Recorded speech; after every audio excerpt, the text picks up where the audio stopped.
आज ये बहस हो रही है कि क्या एससी और एसटी वर्ग में जिन लोगों को आरक्षण का फ़ायदा मिल गया है उनके बच्चों को आरक्षण का फ़ायदा नहीं मिलना चाहिए, क्योंकि सुप्रीम कोर्ट ने आज एक इससे जुड़ा एक फैसला दिया। हमारे साथ हैं आज़ाद समाज पार्टी के राष्ट्रीय अध्यक्ष और लोकसभा सांसद चंद्रशेखर आज़ाद। आज़ाद जी, सुप्रीम कोर्ट कह रही है कि एससी और एसटी वर्ग में उपवर्गीकरण होना चाहिए, सब क्लासिफिकेशन होना चाहिए, जिनको मिल गया उनको फ़ायदा क्या वंचित रखा जा सकता है, इस पर विचार होना चाहिए। हाँ, इसके लिए फिर आंकड़े जुटाने की जरूरत है, किनको मिल गया किनको नहीं मिला, उसके लिए जातिगत जनगणना की जरूरत है। साथ साथ जो है इस फैसले को देने वाले जजों में कितने एससी एसटी के हैं इसकी जानकारी करना बहुत जरूरी है, क्योंकि एससी एसटी के दर्द को एससी एसटी से बेहतर कोई नहीं समझ सकता, क्योंकि वो झेलता है। एक आदमी दूर से बैठ के किसी दर्द को महसूस करता है, एक आदमी उसको झेल के आता है। तो इसमें एससी एसटी कितने जज थे, जिन वकीलों ने सपोर्ट किया वो उसमें एससी एसटी कितने थे, किन पार्टी जुड़े हुए थे, जिन्होंने इसको अपोज किया उनमें कितने एससी एसटी जुड़े हुए थे, वो कौन सी पार्टी जुड़े हैं, उनका मकसद क्या है, इन सब चीज़ों को समझे बगैर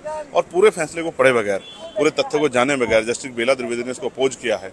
मैं नहीं कर रहा हूँ, जस्टिस बेला द्विवेदी ने किया, वो भी जो है सीनियर जज है हमारे यहाँ पे सुप्रीम कोर्ट में। साथ साथ ये कॉन्स्टिट्यूशन के आर्टिकल 341 का वायलेशन हो रहा है। सब चीज़ों को ध्यान में रखते हुए, और जो पहले होता आया, मेरी सुप्रीम कोर्ट का मैं बड़ा सम्मान करता हूँ, लेकिन मैं महसूस करता हूँ कि जो एससी एसटी को मिला है क्या उसकी मॉनिटरिंग कभी हुई है। देखिए, स्पेशल कंपोनेंट प्लान का पैसा 14,000 से 14,732 करोड़ रुपए कर्नाटक में लगा दिया गया, अन्य जो गारंटी दी थी उनमें, और यहाँ 95 करोड़ रुपए लगा दिया गया मध्य प्रदेश में पशुओं जानवरों के ऊपर। सवाल ये है कि एससी एसटी के हितों की मॉनिटरिंग सुप्रीम कोर्ट करता है। सुप्रीम कोर्ट में एससी एसटी कितने जज हैं, कितने यूनिवर्सिटियों के चांदा एससी एसटी के हैं, कितने ईडी सीबीआई जो संस्थाएं हैं हमारी उनके हेड एससी एसटी के हैं, कितने जो हैं ये सेंट्रल सेक्रेटरीट में कितने एससी एसटी कर्मचारी हैं, इसकी क्या जानकारी सुप्रीम कोर्ट को है? क्या इनको मॉनिटरिंग कर रही है? आपने फैसला दिया था रिजर्वेशन प्रमोशन लागू होना चाहिए, आर्टिकल 16(4) आप ही का फैसला है, तो आपने उसको क्या है, उसके बाद जो है वो लागू नहीं हो रहा, क्या आपने मॉनिटरिंग की? सिर्फ फैसले से काम नहीं होता है, जमीन पे उसकी क्या सच्चाई, उसका क्या प्रभाव पड़ेगा, इसको समझना पड़ेगा। और मैं कह रहा हूँ, मैं एससी एसटी से आता हूँ, मैं समझता हूँ, आप एमपी बन जाओ, एमएलए बन जाओ, मिनिस्टर बन जाओ, आप जज बन जाओ, वकील बन जाओ, और आप जो आईएएस आईपीएस बन जाओ, तो भी एससी एसटी का स्टेटस नहीं बदलता। मैं इस बात को समझता हूँ। इसका उदाहरण मैं आपको बताता हूँ। भारतीय राजनीति में एक बहुत बड़ा नाम है माननीय बहन जी का। 4 बार वो चीफ मिनिस्टर रहे उत्तर प्रदेश बड़े सूबे की, नारा भी उन्होंने बहुजन से हटा के सर्वजन हिताय सर्वजन सुखाय कर दिया, लेकिन फिर भी वो दलित नेता इनको बुलाया गया, और चंद्रशेखर एमपी बन गया तो भी सभी की वोट से बना, तो भी दलित नेता कहा जाता है कई बार। तो इसका मतलब एससी एसटी का स्टेटस नहीं बदलता है। और बहुत सारी चीजें अगर आर्थिक आधार पर आप मजबूत करना चाहते हो, तो मैंने एक पॉलिसी बताई थी अभी कि 1 करोड़ रुपए 10 करोड़ परिवार चिन्हित करो एससी एसटी ओबीसी के, और उनको 1 करोड़ रुपए सालाना का जो है लाभ दो।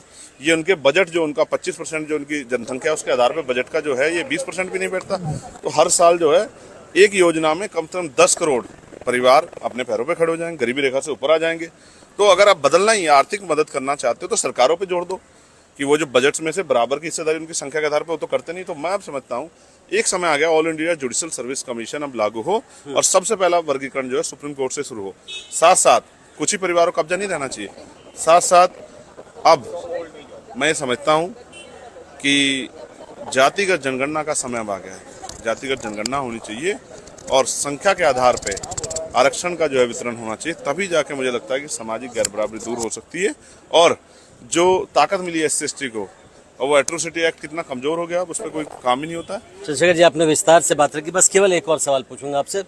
अगर बहस के लिए मैं आपसे पूछूं, चर्चा के लिए, कि अगर किसी राज्य का कोई मुख्यमंत्री बना और उसके बच्चे को भी आरक्षण मिलना, क्या आपको लगता है कि तर्कसंगत है? कि कोई किसी सर्वोच्च न्यायालय में चीफ जस्टिस बना, उसके बेटे को भी क्या जज बनना तर्कसंगत है? क्या उसके पोते को भी, उसकी पोती को भी, उसके दामाद को भी, उसकी जो है भाई को भी क्या जज बनना तर्कसंगत है? क्या ये डेमोक्रेसी है? मैं फिर आपसे कहूंगा, जो लोग सक्षम हो गए हैं वो तो स्वतः इस बात से को डिनाई कर देते हैं, लेकिन जो हासे पड़े एनएफएस जो हो रहा है, क्या सरकार और सुप्रीम कोर्ट जवाब दे सकती है? एनएफएस का मतलब क्या? Not for suitable. तो नॉट फॉर सुटेबल यानी कि आज भी बहुत सारी पोस्टें ऐसी है जिसपे एससी एसटी के लोग ही नहीं है।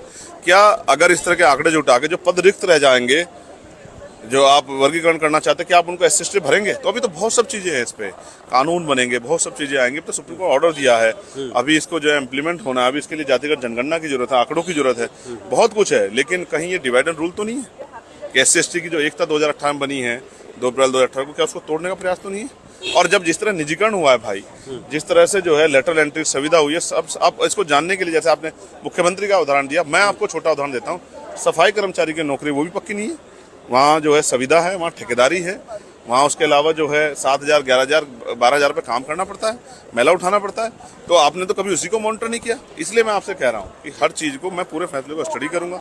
कॉन्स्टिट्यूशन के आर्टिकल 314 को वायलेशन का जस्टिस बेला द्विवेदी ने क्यों इसको अपोज किया उसको पढ़ूंगा, जिन्होंने समर्थन किया क्यों किया, और ये बड़े समूह को प्रभावित करने वाला फैसला है। तो क्योंकि मैं SC से आता हूँ, तो जब तक इस पर एक विस्तृत चर्चा नहीं होगी तब तक इसमें कुछ भी कहना गलत है।